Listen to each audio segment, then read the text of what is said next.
السلام علیکم ورحمۃ اللہ وبرکاتہ۔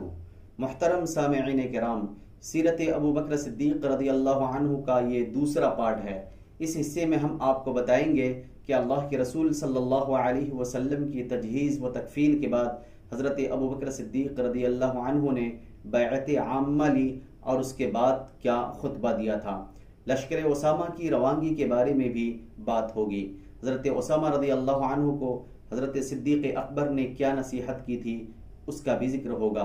مرتدین کا ایصال اور منشور صدیقی پر تفصیلی گفتگو ہوگی انشاءاللہ، لہذا غور سے سنیں اور اپنے روشن ماضی سے وابستہ ہو جائیں، دوسروں کو بھی سننے کی ترغیب دیں۔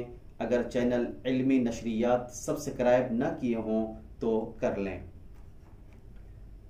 محترم سامعین کرام، ابو بکر صدیق رضی اللہ عنہ کا خطبہ سماعت فرمائیں۔ بیعت ثقیفہ سے یعنی ثقیفہ بنو ساعدہ سے واپس آ کر اگلے روز تجہیز و تکفین نبی صلی اللہ علیہ وسلم سے فارغ ہو کر مسجد نبوی میں ابو بکر صدیق رضی اللہ عنہ نے ممبر پر بیٹھ کر بیعت عامہ لی۔ بعد ازاں کھڑے ہو کر خطبہ ارشاد فرمایا اور حمد و نعت کے بعد لوگوں سے مخاطب ہو کر کہا کہ میں تمہارا سردار بنایا گیا ہوں، حالانکہ میں تم سے بہتر نہیں ہوں، پس اگر میں نیک کام کروں تو تمہارا فرض ہے کہ میری مدد کرو، اور اگر میں کوئی غلط راہ اختیار کروں تو فرض ہے کہ تم مجھ کو سیدھے راستے پر قائم کرو۔ راستی و راست گفتاری امانت ہے اور دروغ گوئی خیانت۔ تم میں جو ضعیف ہے وہ میرے نزدیک قوی ہے جب تک کہ میں اس کا حق نہ دلوا دوں، اور تم میں جو قوی ہے وہ میرے نزدیک ضعیف ہے جب تک کہ میں اس سے حق نہ لے لوں۔ تم لوگ جہاد کو ترک نہ کرنا۔ جب کوئی قوم جہاد ترک کر دیتی ہے تو وہ ذلیل ہو جاتی ہے۔ جب تک میں اللہ اور رسول اللہ کی اطاعت کروں تو تم میری اطاعت کرو، جب میں اللہ اور اس کے رسول صلی اللہ علیہ وسلم کی نافرمانی کروں تو تم میرا ساتھ چھوڑ دو، کیونکہ پھر تم پر میری اطاعت فرض نہیں۔ اس روز 33,000 صحابہ کرام رضی اللہ عنہم اجمعین نے ابو بکر صدیق رضی اللہ عنہ کے ہاتھ پر بیعت کی۔ بیعت ثقیفہ کے بعد مدینہ منورہ اور مہاجرین و انصار میں اس اختلاف کا نام و نشان بھی کہیں نہیں پایا گیا جو بیعت سے چند منٹ پیشتر مہاجرین و انصار میں موجود تھا۔ سب کے سب اسی طرح شیر و شکر اور ایک دوسرے کے بھائی تھے۔ یہ بھی اس امر کی ایک سب سے بڑی دلیل ہے کہ صحابہ کرام رضوان اللہ علیہ اجمعین جو براہ راست درسگاہ نبوی سے مستفیض ہوئے تھے، پورے طور پر دین کو دنیا پر مقدم کر چکے تھے، اور دنیا میں کوئی گروہ اور کوئی جماعت ان کے مرتبے کو نہیں پہنچ سکتی۔ جب اس بات پر غور کیا جاتا ہے کہ صحابہ کرام میں سے 33,000 صحابہ نے ایک دن میں بطیب خاطر ابو بکر صدیق رضی اللہ عنہ کے ہاتھ پر بیعت کی، اور پھر تمام ملک عرب اور سارے مسلمانوں نے آپ کو خلیفہ رسول صلی اللہ علیہ وسلم تسلیم کیا، تو خلافت صدیقی سے بڑھ کر کوئی دوسرا اجماع امت نظر نہیں آتا۔ لشکر اسامہ کی روانگی۔ نبی اکرم صلی اللہ علیہ وسلم کی وفات سے چند ماہ پیشتر یمن و نجد کے علاقوں میں اسود و مسیلمہ کے فتنے نمودار ہو چکے تھے۔ ان ملکوں سے واقف نہ ہونے پائے تھے کہ جھوٹے مدعیان نبوت کے شیطانی فتنے نمودار ہوئے، اور یہ نو مسلم لوگ ان کے فریب میں آ گئے۔ نجد کی طرف تو وہی کیفیت برپا تھی جو وفات نبوی سے پیشتر اسود عنسی کا کام تمام ہو چکا تھا، لیکن وفات نبوی سے پیشتر اسود عنسی کا کام تمام ہو چکا تھا، مگر یمن کی طرف ابھی زہریلے اثر اور سامان فتن کا بکلی استیصال نہیں ہوا تھا۔ وفات نبوی کی خبر تمام بر اعظم عرب میں نہایت سرعت اور برق رفتاری کے ساتھ پھیل گئی اور پھیلنی چاہیے تھی۔ اس خبر نے ایک طرف جدید اسلام اور محتاج تعلیم قبیلوں کے خیالات میں تبدیلی پیدا کر دی، دوسری طرف جھوٹے مدعیان نبوت کے حوصلوں اور ہمتوں میں اضافہ کر کے ان کے کاروبار میں قوت اور ترقی پیدا کر دی۔ ہر ملک اور ہر قوم میں واقعہ پسند اور فتنہ پرداز لوگ بھی ہر زمانے میں ہوا ہی کرتے ہیں۔ اس قسم کے لوگوں کو بھی اثر نو اپنی شرارتوں کے لیے مناسب مواقع میسر آئے۔ شہرت طلب افراد اور حکومت پسند قبائل بھی اپنی مطلق عنانی اور تن آسانیوں کے لیے تدابیر سوچنے لگے۔ نتیجہ یہ ہوا کہ ہر طرف سے ارتداد کی خبریں آنی شروع ہوئیں۔ یہ خبریں اس تسلسل اور کثرت سے مدینے میں آئیں کہ ان کو سن سن کر صحابہ کرام کی آنکھوں کے سامنے مصائب و آلام اور ہموم و غموم کے پہاڑ تھے، اور ان کے دل و دماغ پر اتنا بوجھ پڑ گیا تھا کہ انہوں نے اگر درسگاہ نبوی اور آغوش رسالت میں صبر و استقامت کی تعلیم نہ پائی ہوتی تو ان کی اور اسلام کی بربادی بظاہر یقینی تھی۔ سوائے مدینہ، مکہ اور طائف، 3 مقاموں کے باقی تمام بر اعظم عرب میں فتنہ ارتداد کے شعلے پوری قوت و اشتداد کے ساتھ بھڑک اٹھے تھے۔ ساتھ ہی یہ خبریں بھی پہنچیں کہ مدینہ منورہ پر ہر طرف سے حملوں کی تیاریاں ہو رہی ہیں۔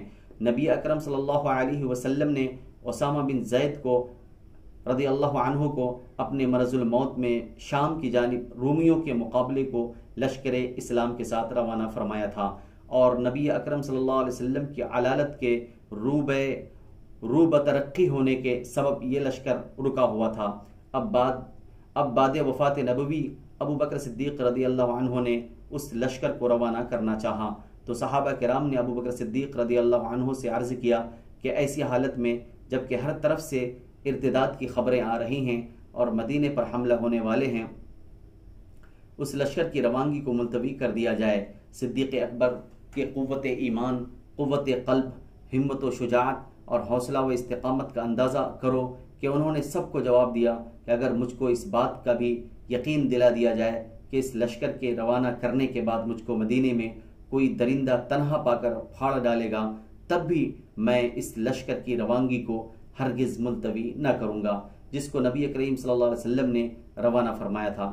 چنانچہ آپ نے حکم دیا کہ تمام وہ لوگ جو لشکر اسامہ میں شامل تھے روانگی کی تیاری کریں اور مدینے کے باہر لشکر گاہ میں جلد فراہم ہو جائیں۔ اس حکم کی تعمیل میں صحابہ کرام اسامہ رضی اللہ عنہ کے جھنڈے کے نیچے جمع ہو گئے۔ اسامہ کے باپ زید بن حارثہ رضی اللہ عنہ چونکہ نبی اکرم صلی اللہ علیہ وسلم کے غلام تھے، اس لیے بعض لوگوں کے دلوں میں ان کی سرداری سے انقباض تھا۔ نیز اسامہ رضی اللہ عنہ کی عمر اس وقت صرف 17 سال کی تھی، اس لیے بعض لوگوں کی خواہش تھی کہ کوئی معمر قریشی سردار مقرر فرمایا جائے۔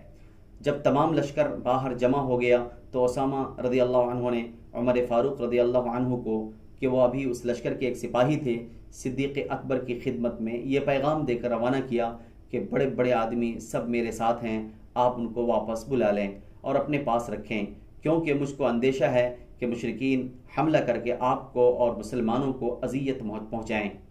عمر رضی اللہ عنہ لشکر گاہ سے سالار لشکر کا پیغام لے کر جب روانہ ہونے لگے تو انصار نے بھی ایک پیغام حضرت عمر رضی اللہ عنہ کے ذریعے سے خلیفہ کی خدمت میں روانہ کیا کہ آپ اس لشکر کا سردار کوئی ایسا شخص مقرر فرمائیں جو اسامہ سے زیادہ عمر کا ہو اور شریف النسل ہو۔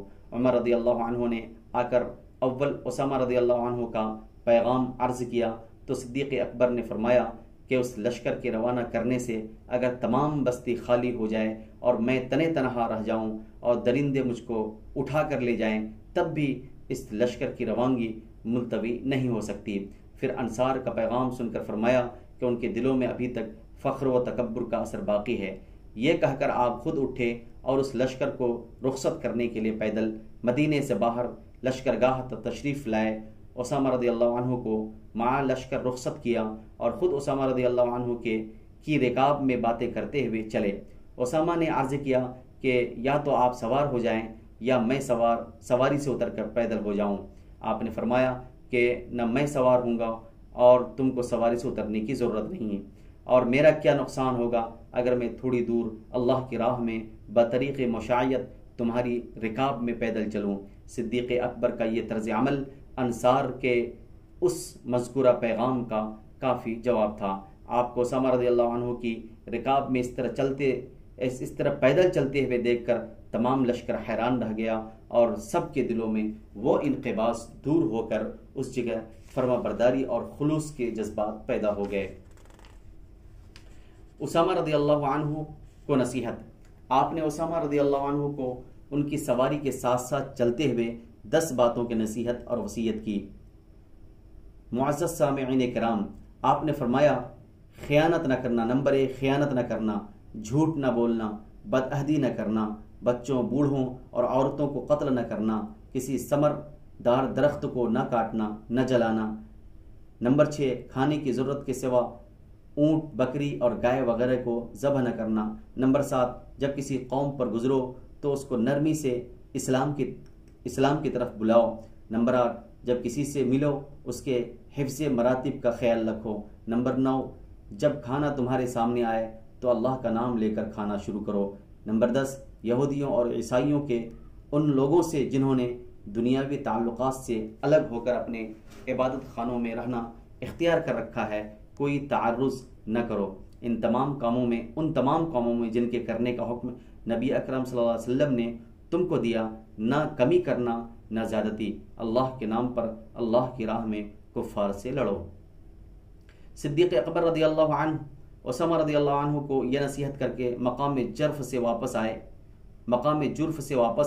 واپس ہوتے وقت آپ نے اسامہ رضی اللہ عنہ سے کہا کہ اگر تم اجازت دو تو عمر میری مدد اور مشورے کے لیے میرے پاس رہ جائیں۔ اسامہ رضی اللہ عنہ نے فوراً عمر فاروق رضی اللہ عنہ کو مدینے میں رہنے کی اجازت دے دی اور وہ اس لشکر سے جدا ہو کر ابو بکر صدیق رضی اللہ عنہ کے ساتھ مدینے میں تشریف لے آئے۔ اس جگہ غور کرنے کے قابل بات یہ ہے کہ خلیفہ وقت اپنے حکم سے عمر رضی اللہ عنہ کو روک سکتے تھے، مگر انہوں نے اسامہ رضی اللہ عنہ سے باقاعدہ اجازت حاصل کرنی ضروری سمجھی۔ یہ بھی اس لشکر کے لیے ایک نہایت ضروری اور اہم نصیحت تھی جو خلیفہ وقت نے اپنے نمونے کے ذریعے سے کی تھی۔ اسامہ رضی اللہ عنہ کی کامیابی۔ اسامہ رضی اللہ عنہ نے نبی اکرم صلی اللہ علیہ وسلم کے ارشاد کے موافق درون و بلقا کی وادیوں میں پہنچ کر رومیوں کے لشکر سے لڑائی شروع کر دی۔ رومیوں کو شکست دے کر اور بے شمار مال غنیمت اور قیدی لے کر 40 دن بعد مدینے میں واپس آئے۔ اس لشکر کی روانگی بظاہر بے حد خطرناک معلوم ہوتی تھی، مگر اس کے نتائج اسلام اور مسلمانوں کے لیے بے حد مفید ثابت ہوئے۔ ملک کی اس شورش و بدامنی کے زمانے میں لشکر اسلام کا اس طرح رومیوں پر حملہ آور ہونا گویا تمام مرتدین اور باغیوں کو بتا دینا تھا کہ ہم تمہاری ان سرکشیوں اور تیاریوں کو ایک پرے کاہ کے برابر بھی وقت نہیں دیتے۔ اس ہمت و طاقت کے عملی اشتہار و اعلان نے سرکشوں اور باغیوں کے حوصلوں کو پست کر کے ان کو فکر و تردد میں مبتلا کر دیا، اور وہ بجائے اس کے کہ بے تحاشا سب کے سب مسلمانوں کی بیخ کنی پر پل پڑتے اپنی اپنی جگہ یہ تحقیق کرنے لگے کہ مسلمانوں کو مغلوب کیا جا سکتا ہے یا نہیں۔ یہی وجہ ہے کہ طلیحہ اسدی اور مسیلمہ کذاب وغیرہ مدعیان نبوت اپنے اپنے علاقوں سے باہر قدم نہیں نکال سکے، اور منکرین زکوٰۃ وغیرہ سرکش قبائل مخالفت اسلام کا قطعی فیصلہ نہ کر سکے۔ اسامہ رضی اللہ عنہ کا رومیوں کے لشکر پر فتح مند ہونا اور سالمن و غانمن واپس آنا اور اس خبر کا ملک میں شہرت پانا اور بھی مفید ثابت ہوا۔ چونکہ مال غنیمت بھی خوب ہاتھ آ گیا تھا، لہذا آئندہ سرکشوں کو درست کرنا اور ملک کے امن و امان کو بحال کرنے میں اس غنیمت سے مسلمانوں کو بڑی امداد ملی، اور فوجی دستوں کی روانگی میں سامان سفر کی تیاریاں زیادہ تکلیف دہ نہیں ہو سکی۔ فتنہ ارتداد۔ عام طور پر لوگ یہ خیال کرتے ہیں کہ نبی اکرم صلی اللہ علیہ وسلم کی وفات کے بعد مدینہ، مکہ و طائف کے سوا تمام ملک عرب ایسا مرتد ہو گیا کہ لوگ توحید کو چھوڑ کر شرک میں مبتلا ہو گئے اور اللہ کی جگہ بتوں کی پوجا کرنے لگے تھے۔ حالانکہ یہ سمجھنا سراسر غلط اور خلاف واقعہ ہے۔ بات یہ تھی کہ کذابین یعنی جھوٹے مدعیان نبوت بھی نمازوں وغیرہ عبادات کے منکر نہ تھے، اور ایسا ارتداد کفر و شرک کے لیے نہ تھا، بلکہ بعض ارکان اسلام بالخصوص زکوٰۃ سے لوگوں نے انکار کیا۔ اس ارتداد کا سبب قبائل عرب کی قدیمی مطلق العنانی اور آزاد منشی تھی۔ اسلام نے لوگوں پر زکوٰۃ فرض کی تھی۔ یہ ایک ٹیکس تھا جو اعلیٰ قدر مال و دولت صاحب نصاب لوگوں کو ادا کرنا پڑتا تھا۔ اس ٹیکس یا خراج کو آزادی کے خوگر لوگ اپنے لیے ایک بار گراں محسوس کرتے تھے، جو ابھی اچھی طرح ذائقے اسلام کی چاشنی سے آشنا نہ ہوئے تھے۔ انہوں نے اس اسلامی خراج کی ادائیگی سے انکار کیا، باقی دین اسلام سے ان کو انکار نہ تھا۔ زکوٰۃ کا انکار چونکہ قبائل کے مزاج اور مادی خواہشات و جذبات کے مناسب حال تھا، لہٰذا اس انکار میں ایک سرے سے دوسرے سرے تک تمام ملک شریک ہو گیا۔ یہ چونکہ ایک سرکشی تھی، لہٰذا 9 مسلم سرکشوں کو مسیلمہ و طلیحہ وغیرہ کذابین نے اپنی طرف جذب کرنے اور مالی عبادات کے علاوہ جسمانی عبادات میں بھی تخفیف کر کے اپنی نبوت منوانے کا موقع پایا۔ بہرحال شرک اور بت پرستی کا مسئلہ مطلق زیر بحث نہ تھا، بلکہ دین اسلام نے نوع انسان میں جو شیرازہ بندی اور نظام قائم کرنا چاہا تھا، وہ نظام بظاہر درہم برہم ہوا چاہتا تھا۔ اس عظیم الشان خطرے کا علاج مشرکین و کفار کی معرکہ آرائیوں سے زیادہ سخت اور دشوار تھا، کیونکہ منکرین زکوٰۃ کے عزائم اور اعلانات سنتے ہی ابو بکر صدیق نے صحابہ کرام کو جمع کر کے مجلس مشاورت منعقد کی، تو بعض صحابہ کی یہ رائے ہوئی کہ منکرین زکوٰۃ کے ساتھ مشرکین و کفار کی طرح قتال نہیں کرنا چاہیے، مگر یہ رائے بھی اسی طرح کمزور تھی جیسی کہ لشکر اسامہ کی روانگی کے خلاف بعض لوگوں نے ظاہر کی تھی۔ جس طرح اس رائے کو صدیق اکبر نے نہیں مانا تھا، اسی طرح اس کمزور رائے کو بھی انہوں نے قابل قبول نہیں سمجھا، اور فرمایا کہ اللہ کی قسم اگر زکوٰۃ کا ایک جانور یا ایک دانہ بھی کوئی قبیلہ ادا نہ کرے گا تو میں اس سے ضرور قتال کروں گا۔ مرتدین کے وفود مدینہ منورہ میں آئے اور انہوں نے درخواست کی، نمازیں ہم پڑھتے ہیں، زکوٰۃ ہم کو معاف کر دو۔ ابو بکر صدیق رضی اللہ عنہ سے یہ صاف جواب سن کر وہ اپنے قبائل میں واپس گئے۔ یکایک تمام ملک میں ابو بکر صدیق کے اس عزم راسخ کی خبر پھیل گئی اور مرتدین یا منکرین زکوٰۃ مقابلہ اور معرکہ آرائی کے لیے تیار ہو گئے۔ صوبوں کے عاملوں نے اپنے صوبوں کے باغی ہو جانے اور زکوٰۃ وصول نہ ہونے کی اطلاعیں بھیجیں۔ ابو بکر صدیق نے پوری مستعدی، کامل ہمت و استقلال کے ساتھ ایک بیدار مغز اور ملک دار خلیفہ کی حیثیت سے عاملوں کے نام مناسب ہدایات اور سرداران قبائل کے نام خطوط روانہ کیے۔ جیش اسامہ ادھر رومیوں سے برسر پیکار تھا، ادھر مرتدین جو مدینے کے نواح میں جمع ہو گئے تھے مدینے پر حملے کی دھمکی دے رہے تھے۔ دور دراز کے علاقوں کے مرتدین کے پاس پرشوکت و باسطوت تحدیدی خطوط ابو بکر صدیق رضی اللہ عنہ روانہ کر رہے تھے اور نواحی باغیوں کے حملوں کی مدافعت و مقابلے کی تیاریوں سے بھی غافل نہ تھے۔ آپ نے مدینہ منورہ کے موجودہ مسلمانوں کے قابل جنگ لوگوں کو مسجد نبوی کے سامنے ہمہ وقت موجود و مستعد رہنے کا حکم دیا۔ آپ نے مدینہ منورہ کے موجودہ مسلمانوں کے قابل جنگ لوگوں کو مسجد نبوی کے سامنے ہمہ وقت موجود و مستعد رہنے کا حکم دے رکھا تھا، اور علی و زبیر، طلحہ، عبداللہ بن مسعود رضی اللہ عنہ اجمعین کو مدینہ منورہ کے گرد گشت لگانے اور پہرہ دینے پر مامور کر دیا تھا کہ اگر مدینے پر کوئی قبیلہ حملہ آور ہو تو فوراً اس کی اطلاع ابو بکر صدیق کو پہنچ سکے۔ مقام ابرق میں قبیلہ عبس اور مقام ذی القصہ میں قبیلہ ذیبان کا جماؤ تھا۔ بنو اسد اور بنو کنانہ کے کچھ لوگ بھی اس میں شامل تھے۔ عبس اور ذیبان کو جب یہ معلوم ہوا کہ مدینہ منورہ میں بہت تھوڑے سے آدمی باقی ہیں اور زکوٰۃ کے معاف کرنے سے صدیق اکبر نے صاف انکار کر دیا ہے، تو انہوں نے متفق ہو کر مدینے پر حملہ کر دیا۔ ان حملہ آوروں کو علی و زبیر و طلحہ ابن مسعود رضی اللہ عنہ اجمعین نے مدینے سے باہر ہی روکا اور مدینے میں صدیق اکبر کے پاس خبر بھیجی۔ ادھر سے بلا توقف کمک روانہ ہوئی۔ مسلمانوں نے ذی خشب تک ان کو پسپا کر دیا اور وہ ہزیمت پا کر بھاگ نکلے، مگر دوسرے راستے سے دف اور قسم قسم کے باجے بجاتے ہوئے لوٹے، جس سے مسلمانوں کے اونٹ ایسے بد کے اور ڈر کر بھاگے کہ مدینے ہی میں آ کر دم لیا۔ یہ حالت دیکھ کر ابو بکر صدیق رضی اللہ عنہ خود مدینے سے باہر نکلے اور دشمنوں پر حملہ آور ہوئے۔ مرتدین کو 5-6 گھنٹے کی خونریز جنگ کے بعد شکست فاش حاصل ہوئی اور بہت سے مسلمانوں کے ہاتھ سے مقتول ہوئے۔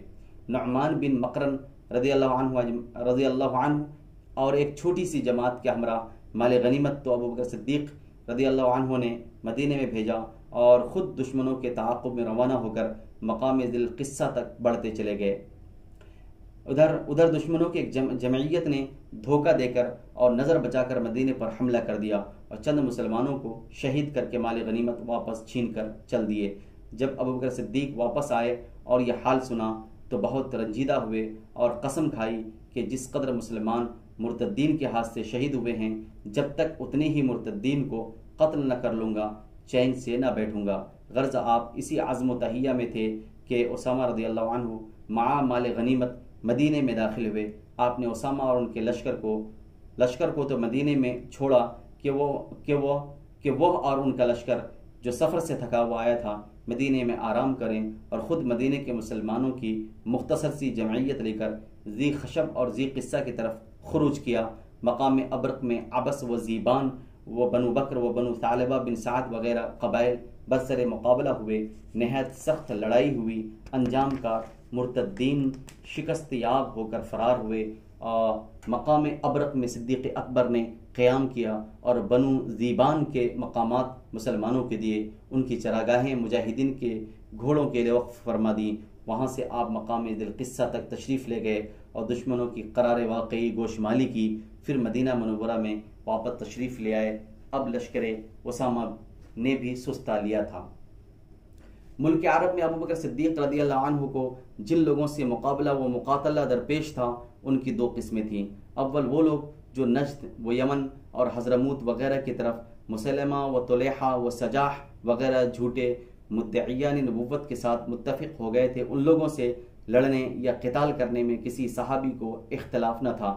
دوسرے وہ قبائل جو زکوٰۃ ادا کرنے سے انکار کرتے تھے، ان سے قتال کرنے کو بعض صحابہ کرام نے نامناسب خیال کیا تھا، لیکن ابو بکر صدیق کے اظہار رائے کے بعد سب صحابی ان کی رائے سے متفق ہو گئے تھے۔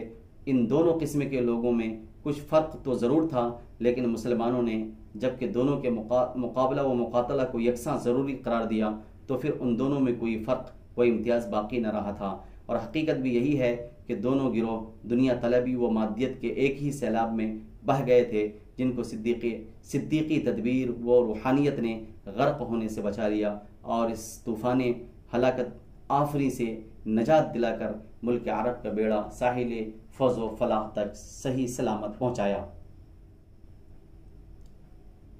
صدیق اکبر رضی اللہ عنہ کا فرمان۔ صدیق اکبر رضی اللہ عنہ نے مدینہ منورہ میں آتے ہی اول ایک فرمان لکھا اور اس کی متعدد نقلیں کرا کر قاصدوں کے ذریعے سے ہر مرتد قبیلے کی طرف ایک فرمان بھیجا کہ اول جا کر تمام قبیلے کے لوگوں کو ایک مجمع میں بلا کر یہ فرمان سب کو سنا دیا جائے۔ اس فرمان یا منشور کا عام مضمون یہ تھا کہ ابو بکر صدیق خلیفہ رسول صلی اللہ علیہ وسلم کی طرف سے ہر اس شخص کو جس کے پاس یہ فرمان پہنچے، خواہ وہ اسلام پر قائم ہو یا اسلام سے پھر گیا ہو، معلوم ہونا چاہیے کہ اللہ تعالی نے محمد صلی اللہ علیہ وسلم کو سچا نبی بنا کر بھیجا جو خوشخبری دینے اور ڈرانے اور اللہ کے حکم سے لوگوں کو اللہ کی طرف بلانے والے ہیں، اور وہ ہدایت کے سراج منیر ہیں۔ جو شخص دعوت اسلام قبول کرتا ہے اللہ تعالی اس کو ہدایت دیتا اور کامیابی کا سیدھا راستہ بتاتا ہے، اور جو انکار کرتا ہے بحکم الہی اس کو بذریعہ جہاد انقیاد و فرما برداری کی طرف رجوع کیا جاتا ہے۔ احکام الہی کو نافذ فرمانے، مسلمانوں کو نصیحت کرنے اور اپنے فرائض و تبلیغ کو بخوبی سر انجام دینے کے بعد نبی اکرم صلی اللہ علیہ وسلم اس دنیا سے تشریف لے گئے۔ اللہ تعالی نے اس کی خبر قرآن مجید میں پہلے سے دے دی تھی۔ اعوذ باللہ من الشیطان الرجیم، انک میت وانہم میتون، تم بھی وفات پانے والے ہو اور وہ بھی مرنے والے ہیں۔ وما جعلنا لبشر من قبلک الخلد افئن مت فہم الخالدون، تم سے پہلے کسی آدمی کو ہم نے ہمیشہ کی زندگی نہیں دی، بس کیا اگر تم مر جاؤ گے تو وہ ہمیشہ رہیں گے۔ اور مسلمانوں کو یوں مخاطب کر کے سمجھا دیا کہ وما محمد الا رسول قد خلت من قبلہ الرسل افئن مات او قتل انقلبتم على اعقابکم ومن ينقلب على عقبیہ فلن يضر اللہ شیئا وسيجزی اللہ الشاکرین۔ محمد صلی اللہ علیہ وسلم تو صرف رسول ہیں، ان سے پہلے بہت سے رسول ہو گزرے ہیں، بس اگر یہ وفات پا گئے یا مقتول ہوئے تو تم پچھلے پاؤں پھر جاؤ گے، اور جو شخص پھر جائے گا اللہ کا وہ کچھ نہ بگاڑے گا، اور اللہ تعالیٰ کا شکر گزار لوگوں کو نیک بدلہ دے گا۔ بس جو شخص محمد صلی اللہ علیہ وسلم کو پوجتا تھا تو محمد صلی اللہ علیہ وسلم تو بلا شک فوت ہو گئے، اور جو اکیلے اللہ کی پرستش کرتا تھا تو اللہ تعالیٰ زندہ اور قائم ہے، نہ وہ فوت ہوا، نہ اس کو نیند اور اونگ چھو سکتی ہے، وہ اپنے حکم کی نگہداشت کرتا ہے اور اپنی جماعت کے ذریعے سے دشمنوں سے بدلہ لینے والا ہے۔ میں تم کو اللہ سے ڈرنے، نبی اکرم صلی اللہ علیہ وسلم کے لائے ہوئے نور اور اللہ کی رحمت میں سے حصہ لینے، اسلام کی ہدایت اختیار کرنے اور دین الہی کو مضبوط رسی سے پکڑنے کی وصیت کرتا ہوں۔ جس کو اللہ نے ہدایت نہ کی وہ گمراہ ہوا، اور جس کو اللہ تعالیٰ نے عافیت عنایت کی وہ مصیبت میں مبتلا ہوا۔ جس کی مدد اللہ نہ کرے وہ تنہا اور بے یار و مددگار ہے۔ انسان جب تک اسلام کا انکار کرے دنیا و آخرت میں کوئی عمل اس کا مقبول نہیں ہو سکتا۔ مجھ کو معلوم ہوا ہے کہ تم میں سے کچھ لوگوں نے اسلام قبول کرنے اور اس کے احکام کی تعمیل کرنے کے بعد اللہ تبارک و تعالیٰ سے منہ موڑ کر جہالت اور شیطان کی اطاعت کی طرف رجوع کیا ہے۔ کیا تم اللہ کو چھوڑ کر شیطان اور اس کی ذریت کو دوست بناتے ہو جو تمہارے دشمن ہیں؟ اللہ تبارک و تعالیٰ فرماتا ہے کہ شیطان تمہارا دشمن ہے، پس تم بھی اس کو اپنا دشمن بناؤ، کیونکہ وہ تو اپنے گروہ کو تمہارے جہنمی بنانے کے لیے آمادہ کرتا ہے۔ میں تمہاری طرف مہاجرین و انصار کے لشکر کو روانہ کرتا ہوں جو نیکی کی پیروی کرنے والے ہیں۔ میں نے ان کو حکم دیا ہے اول اسلام کی دعوت دیے بغیر کسی سے مقابلہ نہ کریں۔ میں نے حکم دیا ہے کہ جو لوگ اسلام کا اقرار کریں اور برائیوں سے باز رہیں، نیک کاموں سے انکار نہ کریں، ان کی اعانت کی جائے، اور جو اسلام سے انکار کریں ان کا مقابلہ کیا جائے اور ان کی کچھ قدر و منزلت نہ کی جائے، اور بجز اسلام کے کچھ قبول نہ کریں۔ پس جو شخص ایمان لائے اس کے لیے بہتری ہے، ورنہ وہ اللہ کو عاجز نہیں کر سکتا۔ میں نے اپنے قاصد کو حکم دیا ہے کہ میرے اس اعلان کو ہر ایک مجمع عام میں پڑھ کر سنا دے۔ جب اسلامی لشکر تمہارے قریب پہنچے اور ان کا مؤذن اذان دے تو تم بھی اس کے مقابلے میں اذان دو۔ یہ علامت اس بات کی ہوگی کہ تم نے اسلام قبول کر لیا ہے۔ تم پر حملہ نہ کیا جائے گا، اور اگر تم نے اذان نہ دی تو تم سے باز پرس ہوگی اور در صورت انکار تم پر حملہ کر دیا جائے گا۔ مرتدین کا استیصال۔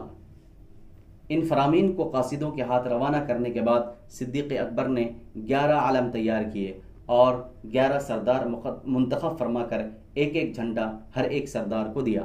ہر ایک کے ساتھ ایک ایک دستہ فوج کیا اور حکم دیا کہ مکہ و طائف وغیرہ مقامات سے جہاں جہاں اسلام پر ثابت قدم قبائل ملیں ان میں سے کچھ لوگوں کو ان قبائل اور ان کے گھر بار کی حفاظت کے لیے چھوڑ دیں اور کچھ لوگوں کو اپنے لشکر میں شریک کرتے اور ساتھ لیتے جائیں۔ پہلا علم خالد بن ولید کو دیا گیا، خالد بن ولید رضی اللہ عنہ کو دیا گیا، اور حکم ہوا کہ اول طلحہ بن خویلد اسدی پر چڑھائی کرو۔ جب اس مہم سے فارغ ہو جاؤ تو مقام بطاع کی طرف مالک بن نویرہ پر حملہ آور ہو۔ دوسرا علم اکرمہ بن ابی جہل رضی اللہ عنہ کو دیا گیا اور حکم ہوا کہ یمامہ کی طرف مسیلمہ کذاب پر حملہ کرو۔ تیسرا علم شرحبیل بن حسنہ رضی اللہ عنہ کو سپرد ہو کر حکم ہوا۔ تیسرا علم شرحبیل بن حسنہ کو سپرد ہو کر حکم ہوا کہ اکرمہ کی امداد کرو اور یمامہ سے فارغ ہو کر حضرموت کی طرف بنو کندہ اور بنو قزاع پر حملہ آوری کرو۔ چوتھا علم خالد بن سعید بن العاصی رضی اللہ عنہ کو ملا اور حکم ہوا کہ تمام ملک شام کی سرحد پر پہنچ کر اس طرف کے قبائل کو درست کرو۔ پانچواں علم عمرو بن العاص رضی اللہ عنہ کو سپرد فرما کر حکم دیا کہ مرتد بنو قزاع کی طرف جاؤ۔ چھٹا علم حذیفہ بن حسن رضی اللہ عنہ کو دے کر ملک عمان کی طرف جانے کا حکم دیا۔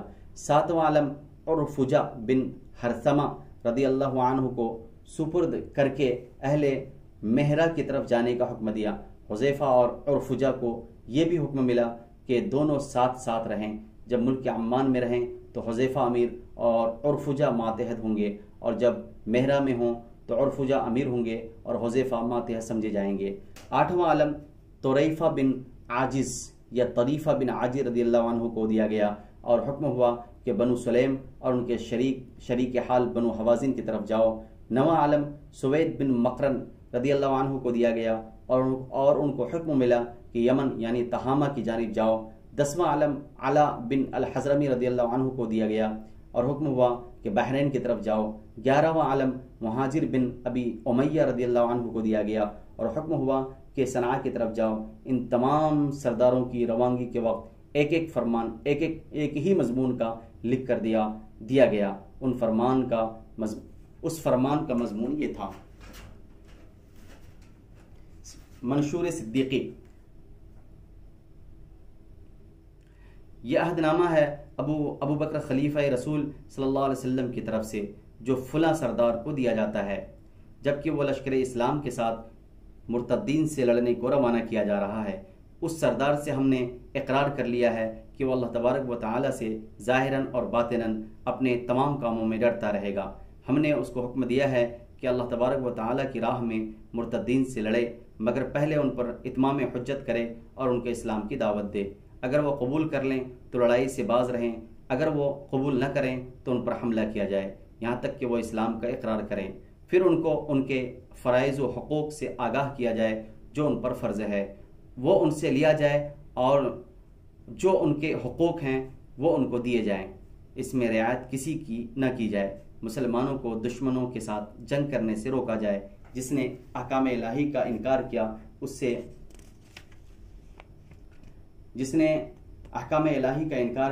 اس سے لڑائی کی جائے گی، اور جس نے دعوت کو قبول کر لیا وہ بے گناہ سمجھا جائے گا، اور جو شخص اقرار باللسان کے بعد دل میں کچھ اور عقیدہ رکھتا ہوگا اس کا حساب اللہ تبارک و تعالی اس سے لے لے گا۔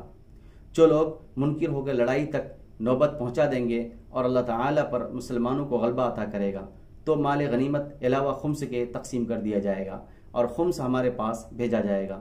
ہم نے یہ بھی ہدایت کر دی ہے کہ سردار لشکر اپنے ہمراہیوں کو عجلت اور فساد سے منع کرے، اور کسی غیر کو اپنے لشکر میں داخل نہ ہونے دے جب تک کہ اس کو اچھی طرح جان پہچان نہ لے، تاکہ جاسوسوں کے فتنے سے محفوظ رہے۔ یہ بھی ہدایت کر دی کہ مسلمانوں سے نیک سلوک کرے، روانگی اور قیام میں لوگوں سے نرمی کرے اور ان پر رحم کرے، نشست و برخاست اور گفتگو میں ایک دوسرے کے ساتھ رعایت اور نرمی کو ملحوظ رکھا جائے۔ معزز سامعین کرام، یہ تمام سردار ماہ جمادی الاول سن 11 ہجری میں مدینہ منورہ سے روانہ ہو کر اور اپنے اپنے مقررہ علاقوں کی طرف جا کر مصروف عمل ہوئے۔ وآخر دعوانا الحمدللہ رب